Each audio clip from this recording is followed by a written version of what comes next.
Assalamualaikum warahmatullahi wabarakatuh. Pemirsa dimanapun saja Anda berada, selamat berjumpa kembali dengan channel YouTube Insan Dongeng. Pada malam ini saya Bang Elgi akan melanjutkan dongeng klasik Batu Belah bagian kelima. Terima kasih kepada semua subscriber yang selalu setia mengikuti. Dan bagi pemirsa yang baru saja mampir ke channel Insan Dongeng, jangan lupa klik tombol subscribe dan like-nya. Terima kasih. Selamat mendengarkan.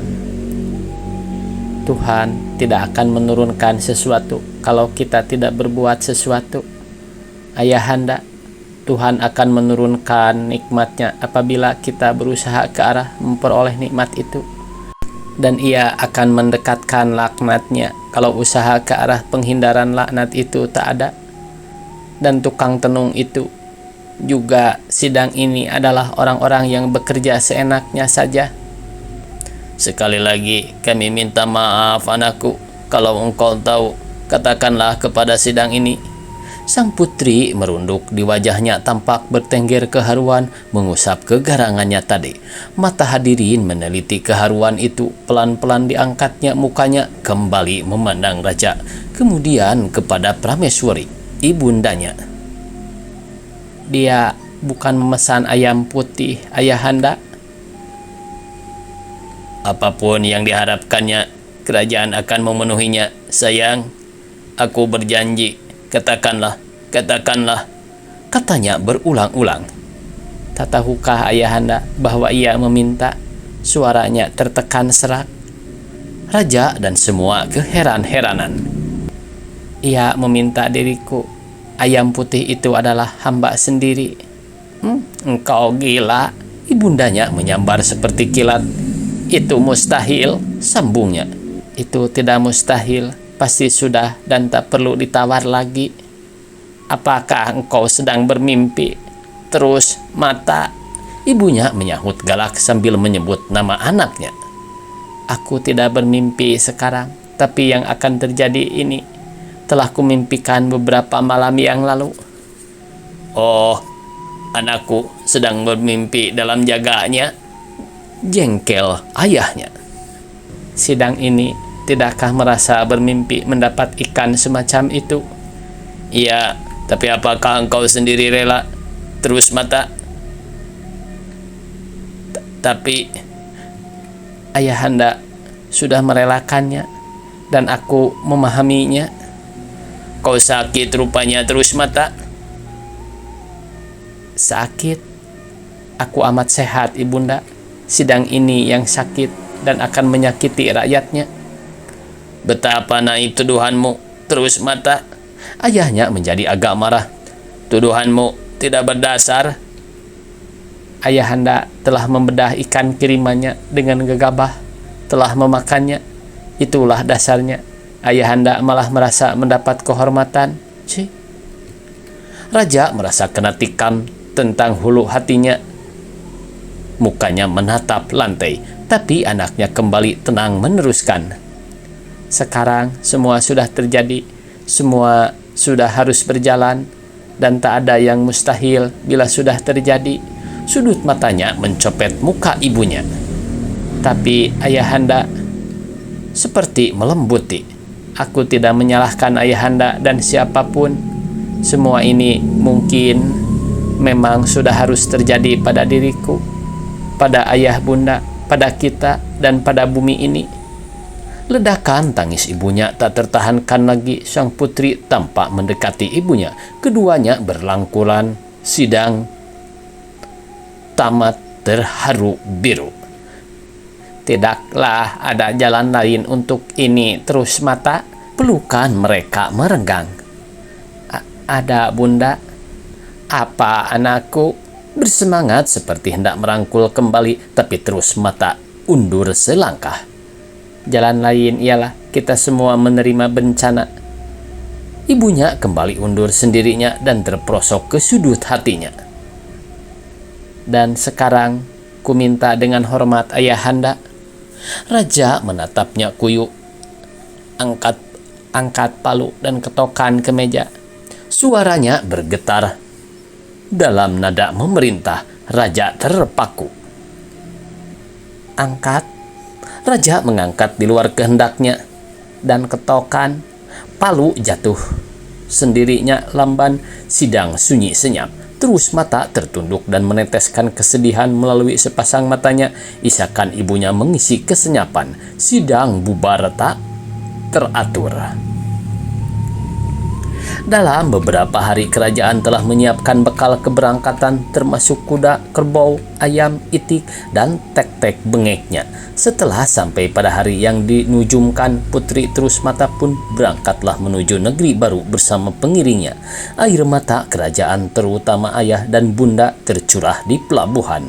Sebelum semua lambaian lenyap ditelan kabut, Putri Terus Mata bernyanyi duka di atas geladak kapal yang merayap gontai. Tinggallah langit junjunan kepala, bumi ibunda yang aman, damailah engkau memeluk segalanya. Aku pun akan mengembarai masa depanku. Sebulan suntuk sudah kapal ini merayap dengan tabahnya di antara kabut. Para jemaah yang di atas pun dengan tabah pula menghadapi negeri baru. Dari jauh ongkokan hitam di tengah laut raya telah membayang. Bayangan itu mengencangkan degap-degapnya jantung Putri Terus Mata. Betapa nanti kapal ini menyerah ikhlas pada sebuah tepi pantai pulau kecil mungil yang disebut oleh para awak kapal yang terdampar ke sana dulunya dengan Pulau Linge. Kata inilah yang terdengar ketika Genali memanggil-manggil mereka. Dari kapal jelas kelihatan sesosok manusia telanjang bulat. Para wanita menutup mukanya dengan kudung. Seorang pergi mengantar selembar kain pesanan Genali buat menutup auratnya. Dengan muka tersipu dan kemerah-merahan, Terus Mata turun ke darat. Para pengiring ada juga yang masih tinggal di kapal dengan tugasnya masing-masing. Pertemuan pertama yang membuka sejarah baru dimulai dengan satu jabat tangan yang enggan di bawah dua sinar wajah kemalu-maluan. Lama-lama antara keduanya terjadi suasana keintiman. Tampak dari keramahannya, air muka serta gerak-geriknya. Di satu sore yang cerah, rupanya Genali mengajaknya ke satu tepian di mana pernah ikan yang dikirimnya dulu ditambatkan. Terus Mata bertanya dalam sikap yang sopan, "Bagaimana abang sampai di sini?" "Semua terjadi di luar kehendakku, barangkali atas kehendak dari yang lebih kuasa." Dari sela pembicaraannya ia mencuri wajah redup dengan pandangan kagum. "Dan bolehkah hamba tahu siapa nama abang yang sebenarnya?" Yang satu menyebut namanya. "Tapi aku pun tak pasti apakah itu namaku yang sebenarnya. Itulah yang pernah ku dengar kalau ibu bapa memanggilku." Genali tertunduk, ingatannya digerayangi bayangan keluarganya, terutama orang tuanya. "Maafkan aku, ingatanku kembali menjangkau ibu dan bapak, dan semua, barangkali sampai sekarang mereka masih mencariku.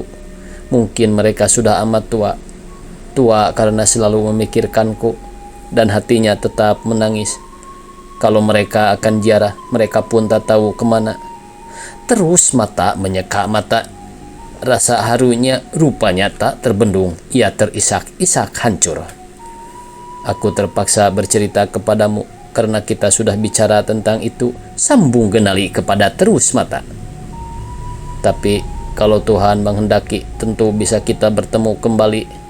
Terus Mata mencoba menghibur dalam satu keyakinan. "Entahlah, mudah-mudahan. Tapi kalau ibuku sudah tiada karena rindunya kepadaku, terasa beban hidupku terlalu berat. Bila ketiadaannya karena usia lanjut, aku pun tetap berkehendak menziarahi kuburannya. Tapi kemana? Sedang aku tak tahu dari mana arahku datang. Sebaliknya, dengan merapatnya kapal ini, aku merasa ibu bapa dan saudara-saudaraku semua sudah di sini." Terus Mata berkaca-kaca oleh ucapan Genali yang terakhir tadi, menyatakan rasa puasnya. "Syukurlah bang, kau telah mampu mengatasi semua ini, dan karena itulah aku datang menemuimu kemari." Dari pertemuan ini mereka selalu terbuka dalam pergaulan selanjutnya, apalagi kemudian pada saat yang telah dipilih. Kedua makhluk ini dinikahkan oleh seorang kadi yang telah datang pula dengan rombongan terus mata. Pernikahan mereka ini disusul dengan kemeriahan yang beragam selama 7 hari 7 malam, seperti yang telah diresmikan di negara mereka. Pada akhir pesta perkawinan ini, atas keinginan dan musyawarah antara mereka, diangkatlah Genali sebagai pimpinan di negeri Linge. Dalam jabatan ini ia mendapat julukan Kejurun, yaitu Kejurun Linge, dengan dibantu oleh 2 orang bijaksana dengan gelar Petue dan Imem. Dalam sebuah kebijaksanaan selalu didampingi oleh kedua pejabat ini. Hampir tidak disadari oleh rakyat dan kejurun negeri Linge, negeri semakin lama semakin luas. Luasnya karena air yang tampak menyusut sehingga daratan seperti makin menjamah ke tengah lautan. Di atas pulau ini sudah ditanam beragam tumbuhan yang dulu dibawa dari negeri terus mata. Demikian binatang sudah beranak pinak, cahaya kemakmuran semakin membayang terang di hadapan mata rakyat negeri Linge, di bawah satu pimpinan yang bijaksana. Di tengah-tengah kedamaian dan kemakmuran negeri Linge, Kejurun memperoleh karunia seorang putra dengan nama Johansah. Kemudian menyusul dengan putrinya yang diberi nama Johansah dan Merah Abuk. Betapa bahagia Genali dan terus mata sebagai manusia memperoleh putra-putri sebagai buah hati yang dikasihinya. Tetapi betapa lebih bahagianya lagi seorang pemimpin yang dipercayakan memimpin rakyatnya, di mana rakyat itu sendiri diberkahi kedamaian dan kemakmuran. Tamat pemirsa cerita yang berjudul Genali. Kita lanjutkan karena masih ada durasinya, yaitu ke cerita atau judul yang ketiga dari buku Batu Belah ini, yaitu Malim Dewa. Sungai Pesangan berliku-liku di antara hutan belantara bagai ular raksasa. Semakin ke hulu airnya semakin jernih membiru, semakin ke hulu semakin lebat hutan belantara mengawalnya. Malim Dewa tengah menyusuri sungai ini arah ke hulu. Ia hanya seorang diri dengan bekal sebuah harapan yang indah. Di tangannya masih terkepal sebuah buntelan rambut sebesar telur itik. Buntelan itu adalah gulungan selembar rambut yang dipintalnya selama beberapa hari perjalanan. Hatinya telah ditawan oleh serawut wajah cantik yang belum dikenalnya. Itu diyakininya seorang gadis. Dialah yang memiliki rambut yang sekarang dalam kepalan tangannya. Lamunan-lamunan yang indah membuat perjalanan bertambah bergairah. Perjalanan yang sudah amat jauh itu ditempuhnya dengan berbagai kesulitan. Ia harus menyuruki jaringan hutan yang penuh duri. Ia meniti pohon yang rebah licin berlumut untuk melintasi sebuah tebing yang menganga. Sebaliknya, nyanyian burung-burung terdengar indah mempesona jiwanya. Desau angin yang mengelana antara pepohonan terasa menambah kemesraan perjalanan. Lamunannya bertambah jauh. Di ujung lamunannya itu serawut wajah dengan mata berkerjap-kerjap sedang tersenyum kepadanya. Ketika ia bertemu dengan sebuah percabangan sungai, pikirannya pun bercabang. Ia sangsi ke kanan atau ke kiri. Lama ia berpikir, jika pilihanku salah, mungkin akan sial untuk selamanya.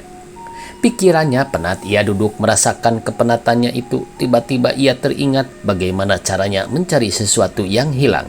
Itu pernah dilakukannya pada masa kanak-kanaknya. Ia senang menemukan pikiran itu. Ia meludahi telapak tangan kirinya, kemudian ia melihat ke atas seperti mencari ilham. Ludah itu ditatapnya, kemudian terunjuk tangan kanan didebakannya ke ludah itu. Kemana ludah itu akan terpercik? Ia gagal. Ludahnya terlalu kental sehingga tidak ada percikan. Ia tidak mengulanginya lagi karena merasa jengkel. Jalan ke sebelah kanan biasanya akan menguntungkan, begitu keputusannya. Ia berjalan lagi, ingatannya kembali pada bayangan mata berkejap-kejap tadi. Oh, aku ini tentu semakin dekat kepadanya, mendekati seorang gadis yang tak bertara di bumi ini. Karena kakinya terasa letih, ia duduk bersandar pada sebuah pohon. Pandangannya berlabuh di atas riak-riak sungai yang menari-nari, dan dalam jingjingan kain yang terletak di sampingnya. Ia mengambil sebuah bangsi. Mulailah ia meniupkannya dalam satu irama romantik. Suaranya melengking, tinggi melampau pucuk-pucuk pohon menembus angkasa. Pada saat demikian hatinya juga melayang-layang ke angkasa. Betapa bahagia bila saja ia dapat mendengar suara jiwaku ini. Betapakah? Oh, semoga ia mendengarnya. Semoga saja. Tapi barangkali masih terlalu sayup bagi telinganya. Aku mesti dekat lagi kepadanya biar ia lebih gairah. Malim Dewa beranjak dari duduknya, jingjingannya disangkutkan ke bahu. Ia melangkah lebih pasti dan lincah. Suatu subuh pada saat dini hari, kokok ayam bersahutan nyaring ke telinganya. Pada mulanya ia cuma merasa suara itu hanya sebagai pertanda pagi hari akan berkembang.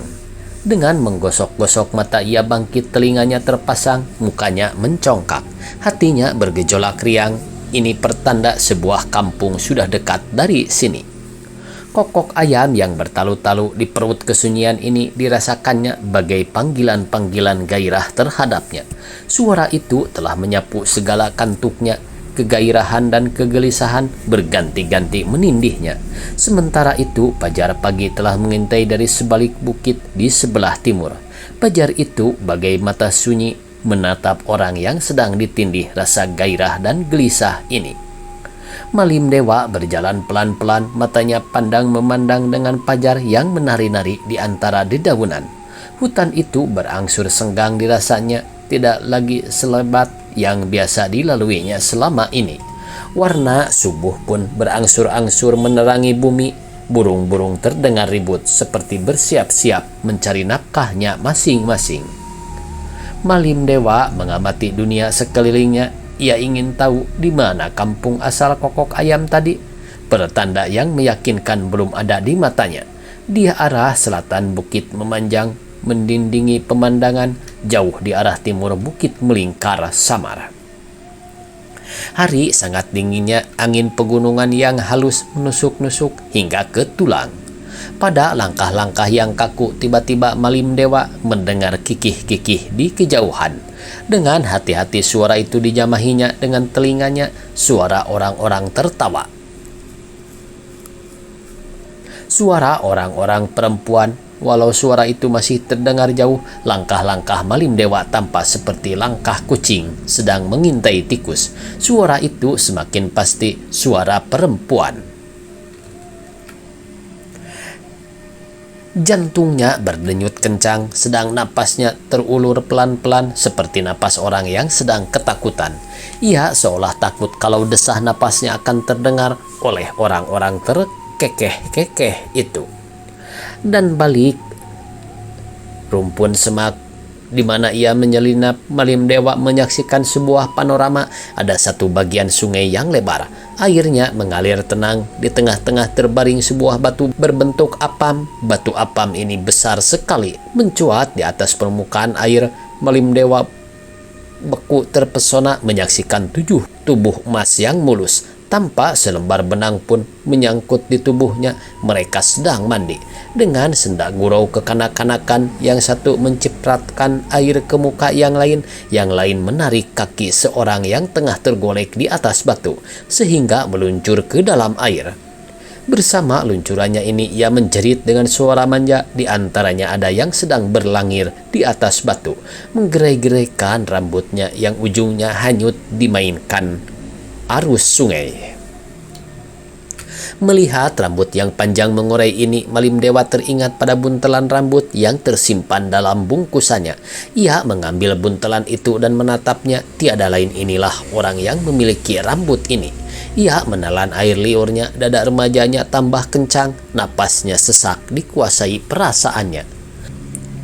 Bersambung. Billahi taufiq wal hidayah. Wassalamualaikum warahmatullahi wabarakatuh.